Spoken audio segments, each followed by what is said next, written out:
So guys आपका स्वागत है अगले चैप्टर में, अगले लेसन में, जो कि parts of speech. Parts of speech guys आपने बहुत बार पढ़ा भी होगा और समझा भी होगा, लेकिन इसको नए सिरे से समझते हैं, ऐसे समझते हैं जिससे हमें फ़ायदा हो सके कॉम्पिटिटिव एग्ज़ाम्स में, कहाँ तक किस गहराई तक जाना है ताकि हमें फ़ायदा हो सके, वो मैं आपको बताऊंगा। इस पूरे ही चैप्टर को हम चल एक बार पूरा रिफ्रेश करते हैं। अगर आपने ये नहीं पढ़ा या नहीं समझा है तो गाइस स्वागत है आपका इस चैप्टर में। बहुत ही ध्यान से पढ़िएगा, छोटा चैप्टर है लेकिन मोटा चैप्टर है। चले गाइस स्टार्ट करते हैं। पार्ट्स ऑफ स्पीच बिल्कुल बेस बनाता है गाइस। बेस बनाने के नाम से मुझे एक कहानी याद आई। जब मैं स्कूल में था गाइस और कॉलेज में था सॉरी, वहाँ पे एक सेमिनार लगा था किरण बेदी का। वहाँ पे किरण बेदी मैम इनवाइटेड थी। अगर आपको नहीं पता है कि कौन है ये, तो ये भारत की पहली फीमेल आईपीएस ऑफिसर हैं और ये आई थी और उस ऑडिटोरियम में उन्होंने बताया था कि क्या आपने कभी देखा है बुर्ज खलीफा। बुर्ज खलीफा दुनिया का सबसे ऊंचा बिल्डिंग अभी तक है। इस वीडियो को रिकॉर्ड करने तक अभी तक वो दुनिया का सबसे ऊंचा बिल्डिंग है। और क्या आपको पता है गाइस, आधे से ज़्यादा उसके फ्लोर्स ज़मीन के नीचे हैं। और ज़मीन के नीचे ये क्यों, कभी आपने सोचा? याद रखिएगा गाइस, किरण बेदी ने भी उस दिन यही कहा था कि एक ऊंची शानदार चमचमाती इमारत के पीछे नीचे एक आधार होता है जो मजबूती से उस बिल्डिंग को पकड़े हुए होता है। इंग्लिश का शानदार इमारत गाइस, इंग्लिश ग्रामर का शानदार इमारत पार्ट्स ऑफ स्पीच जैसे एक आधार के आधार पर ही बनाया जा सकता है ना। एक मजबूत बेस, एक मजबूत फाउंडेशन पार्ट्स ऑफ स्पीच को बताया जाता है इंग्लिश ग्रामर में। गाइस जब ग्रामेरियंस बैठे इंग्लिश को डिज़ाइन करने के लिए, हिंदी में व्याकरण बोलते हैं, इंग्लिश को में ग्रामर को डिज़ाइन करने के लिए जब ग्रामेरियंस बैठे, उन्होंने पूरे वर्ड्स को, इंग्लिश में जितने भी वर्ड्स हैं 8 पार्ट्स में बांट दिया। यानी कि कोई भी वर्ड इन 8 के अलावा कहीं से भी नहीं आ सकता है। और गाइस आज हम पार्ट्स ऑफ स्पीच में यही पढ़ने वाले हैं। जैसा कि आपको यहाँ पे दिख रहा है, पार्ट्स ऑफ स्पीच में noun, pronoun, verb, adverb, preposition, adjective, conjunction और इंटरजेक्शन आ रहा है। एक एक करके पढ़ते हैं। जब नाउन की बात की जाए गाइस, तो नाउन क्या होता है ये एसएससी नहीं पूछेगी। एसएससी आपसे ये नहीं पूछेगी कि noun, pronoun, verb, adverb, conjunction क्या होता है, आप लिखिए। यह आपसे नहीं पूछा जाएगा। जब कि आपसे ये एक्सपेक्ट किया जाएगा कि जो क्वेश्चंस आ रहे हैं वहाँ, जो कि इन्हीं के आधार पे होंगे, आप उसको देखते ही आसानी से सॉल्व कर दें। नाउन का मतलब गाइस सिंपल सा मतलब है नाम। दुनिया में कोई भी नाम जो आपको याद है वो नाउन कहलाता है। अगर मैं ये कहूँ शर्ट, जैसे ही मैंने शर्ट बोला, आपके मन में एक इमेज बनाना कि हाँ कुछ पहनने वाले कपड़े को बोलते हैं, लड़के लड़कियां दोनों पहनते हैं शर्ट को, है ना। पेन, जैसे ही मैंने पेन बोला गाइस, आपके मन में ये जरूर आया कि एक ऐसा इंस्ट्रूमेंट है जिससे लिखते हैं, है ना गाइस। तो गाइस इस तरह के जो भी नाम हैं पूरे दुनिया में, उसको नाउन, हिंदी में नाम बोलते हैं और इंग्लिश में नाउन बोला जाता है। क्लियर है ना गाइस। अब जो छोटे क्लास के जो ग्रामर थे उसमें नाउन के बहुत सारे और भी पार्ट्स थे। इतना डीप जाकर पढ़ने की ज़रूरत एसएससी जैसे एग्जाम्स के लिए नहीं है। आप सिर्फ इतना याद रखिए, नाउन का मतलब होता है नाम, है ना। जैसे पटना, पटना एक सिटी का नाम है। दिल्ली एक सिटी का नाम है जो कि भारत का कैपिटल है। आप में से बहुत सारे लोग इन सिटीज़ में से होंगे जो इस वीडियो को देख रहे होंगे। गाइस, नाम इस कुछ भी बिस्किट एक नाम है ना, खाने वाली चीज़, एक कुकीज़ जिसको इंग्लिश में बोलते हैं। तो ये सब हम नाउन के अंदर लाते हैं जिसका एक नाम है। अगला गाइस, प्रोनाउन याद रखिएगा नाउन की जगह पे आने वाले को प्रोनाउन बोलते हैं। अब आप ये कंफ्यूज होंगे कि नाउन की जगह पे बिस्किट की जगह पे कौन आएगा। चलिए समझाते हैं आपको। जैसे एक सेंटेंस देखें, राम इज एन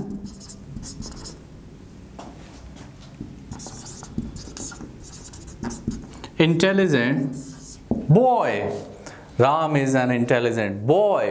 राम एक चतुर या इंटेलिजेंट लड़का है। अगर मैं इसी को कहूं, Ram gets very good marks. Ram gets very good marks. तो एक सेंटेंस में 2 बार नाम रिपीट हो रहा ना, राम एक बहुत ही अच्छा लड़का है और राम को बहुत ही अच्छे मार्क्स मिलते हैं। इसी सेंटेंस को गाइस दूसरे तरीके से देखते हैं। Ram is an intelligent boy. He gets very good marks. तो Ram is an intelligent boy, he gets very good marks. तो गाइस याद रखिए कि यहाँ पे राम और यहाँ पे ही जो यूज हुआ है वो किसके लिए यूज हुआ है? राम के लिए। और राम क्या है? नाउन है। याद रखिएगा, नाउन के लिए या नाउन के जगह पे जो भी यूज होगा उसको हम प्रोनाउन बोलते हैं। गाइस, उसको हम प्रोनाउन बोलते हैं। ध्यान से, Sita is a beautiful girl, she is very talented, है ना। Sita is a beautiful girl, वो सुंदर है। और उस सीता को बार बार हम नहीं बोलेंगे, उसके जगह पे शी का यूज होता है, SHE, लड़की के लिए। लड़के के लिए ही, HE, ही। तो शी इज अ ब्यूटीफुल या शी इज वेरी टैलेंटेड। तो गाइज इस तरह से नाउन या नाम के जगह पे आने वाले को क्या बोलते हैं? प्रोनाउन बोलते हैं। तीसरा गाइज, नेक्स्ट गाइज, वर्ब, है ना। वर्ब जैसा मैंने आपको पहले भी बताया है मेन वर्ब वाले में, यहां भी सेम कहानी है। वर्ब का मतलब काम करने वाला या कोई काम। वर्ब का मतलब काम करने वाला नहीं, कोई काम, कोई तो वर्ब बोलते हैं। जैसे चले 5 वर्ब के नाम मुझे लेकर बताइए। सोचिए जरा गाइस, सोचिए कौन से 5 हम ऐसे वर्ब काम को बोल सकते हैं। जैसे टीचिंग, पढ़ाना एक काम है ना। स्लीपिंग भी एक काम है। राइटिंग भी एक काम है। स्माइलिंग भी एक काम है। और जंपिंग भी एक काम है। बॉलिंग भी एक काम है। तो इस तरह के तमाम जो दुनिया में काम है उसको हम क्या बोलते हैं? वर्ब को हिंदी में क्रिया भी बोलते हैं। गाइस, वर्ब को हिंदी में क्रिया भी बोलते हैं। आपको मैंने बताया कि वर्ब के अलग अलग रूप होते हैं। वर्ब का फर्स्ट फॉर्म होता है, वर्ब का सेकंड फॉर्म होता है, वर्ब का थर्ड फॉर्म। इस तरह से ING लगा के, S या ES लगा के हम यूज करते हैं।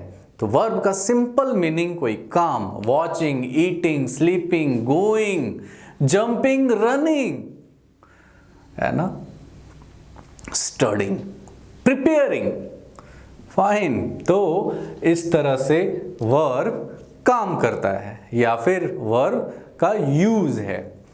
अगेन गाइस, एडवर्ब याद रहे, क्या याद रहे कि वर्ब की विशेषता बताने वाले को एडवर्ब बोलते हैं। जैसे, कैसे? जैसे अगर he is running, he is running, अगर मैं ये कहूं कि ही इज रनिंग तो आपको क्या समझ में आएगा कि वह दौड़ रहा है। अगर मैंने यहीं पे कह दिया, क्या कहा, ये कि ही इज रनिंग फास्ट, वो रनिंग तो कर ही रहा है, लेकिन कैसे? फास्ट, फास्ट, तेजी से। तो गाइस ये जो फास्ट है ये किसकी विशेषता बता रहा है? रनिंग की। वो रनिंग कर रहा है, कैसे? तेजी से। तो गाइस जब भी वर्ब की विशेषता कोई बताए तो उसको बोलते हैं एडवर्ब। क्या बोलते हैं? एडवर्ब, है ना। अगेन एक दूसरा example, he is writing, he is writing. Again इसमें क्या इसका मतलब होगा? इसका मतलब होगा कि वो लिख रहा है। लेकिन अगर इसी जगह पे मैं ये बोलूं ही इज राइटिंग फास्ट, तेजी से लिख रहा है, तो यानी कि जो फास्ट है वो किसकी विशेषता बता रहा है गाइस? वो फास्ट बता रहा है राइटिंग की विशेषता, यानी वो जो काम कर रहा है उस काम की विशेषता एडवर्ब बताता है। कौन बताता है? एडवर्ब। क्लियर है ना। तो आपने एक ऊपर से टच होकर इन तमाम कॉन्सेप्ट्स को देखना है कि आखिर रियल में ये हैं क्या, और समझना है और बार बार रिवाइज करना है और आपको अपने माइंड में बिठा लेना है। याद कीजिए, आपने सबसे इनिशियल में, शुरुआत में आपने मेरे से प्रॉमिस किया था कि सर मैं इन वीडियोस को 20 बार एटलीस्ट देखूंगा। होपफुली, आशा है कि आप 20 बार से भी ज़्यादा, कम नहीं होने देंगे, ज़्यादा देखेंगे, है ना। हाँ, और ये जो वीडियोस हैं ये आपके ग्रामर का बेस बना रहे हैं। क्लियर? आगे चलते हैं गाइस एडजेक्टिव की दुनिया में। एडजेक्टिव की दुनिया में प्रवेश करते हैं और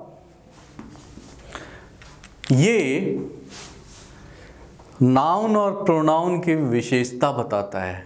कौन? एडजेक्टिव। नाउन और प्रोनाउन की विशेषता बताने वाले को हम एडजेक्टिव बोलते हैं, है ना। जैसे, कैसे? जैसे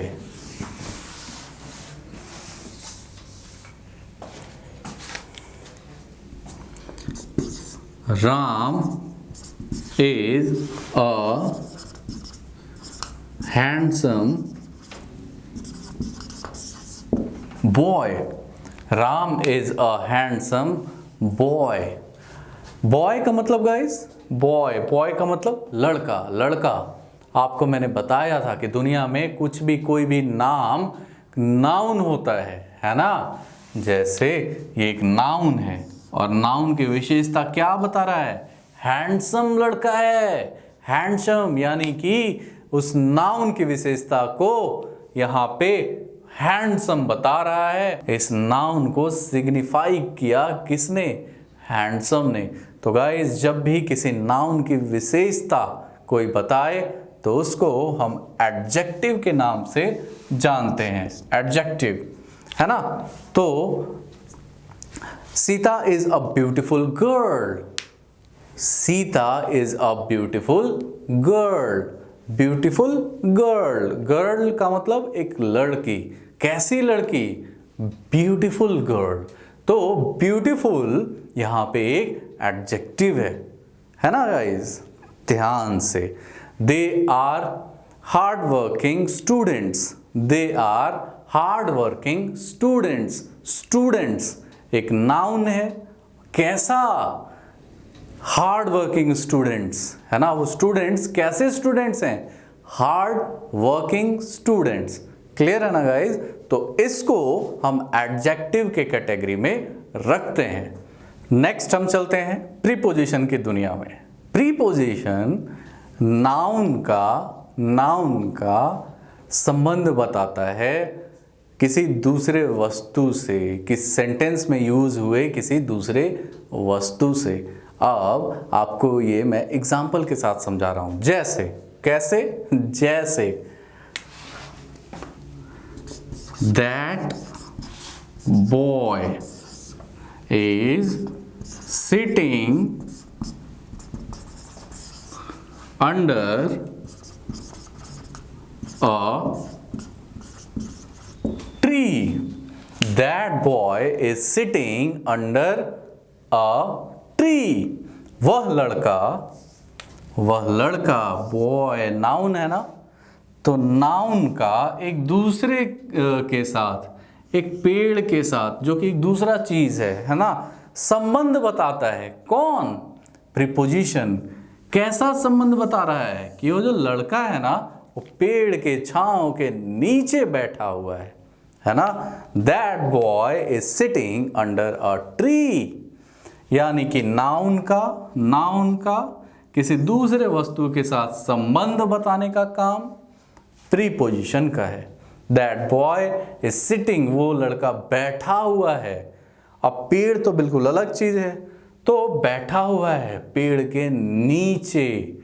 जब भी इस तरह के संबंध की बात हो, रिलेशन की बात हो, तो वहां पे हम प्रीपोजिशन का यूज करते हैं।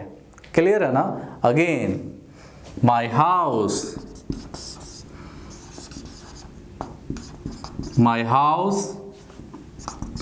Is across the river. My house is across the river, है ना। तो my house मेरा घर एक नाउन है, the river एक बिल्कुल अलग चीज है, और इन दोनों के बीच का जो रिलेशन है, across ने बोल के या आके बताया, है ना। तो इस तरह से आप प्रीपोजिशन का यूज देखेंगे। इस पूरे इंग्लिश ग्रामर में हम प्रीपोजिशन का बिल्कुल एक अलग चैप्टर पढ़ेंगे और इसे बहुत डिटेल से पढ़ेंगे गाइस। प्रीपोजिशन बहुत बड़ा चैप्टर है और प्रीपोजिशन में कई ऐसे ग्रुप्स भी हैं। जैसे प्रीपोजिशन में ऑफ भी आता है, इन भी आता है, एट भी आता है, अक्रॉस भी आता है, अंडर आता है। इस तरह के बहुत सारे लंबी लिस्ट है प्रीपोजिशन में, और उसको हम प्रीपोजिशन का एक अलग सेपरेट चैप्टर पढ़ेंगे गाइस, है ना। कंजंक्शन की दुनिया में आपका स्वागत है गाइस। कंजंक्शन को फेविकॉल भी बोला जाता है इंग्लिश ग्रामर के दुनिया में, और ये फेविकॉल चिपकाने का काम करता है। किसको? कॉन्सेप्ट्स को इंग्लिश ग्रामर में। आपको ये ध्यान रखना है, और ये बहुत इजी भी होता है पहचानना। तो गाइस, क्या आप रेडी हैं इस फेविकॉल की दुनिया में आने को? चलिए, स्वागत है। अगर लिखें Ram and Shyam are good friends. Ram and Shyam are good friends. Guys, यहाँ पे राम और श्याम को, इन दोनों की दोस्ती को चिपकाने का काम, फेविकॉल का काम इस कंजंक्शन ने किया है, और इसलिए हम इसको फेविकॉल कहते हैं एंड के साथ आकर। तो ये था कंजंक्शन। लास्ट में गाइस इंटरजेक्शन, लास्ट में इसमें सडन फीलिंग, कोई फीलिंग होती है गाइस, सडन फीलिंग।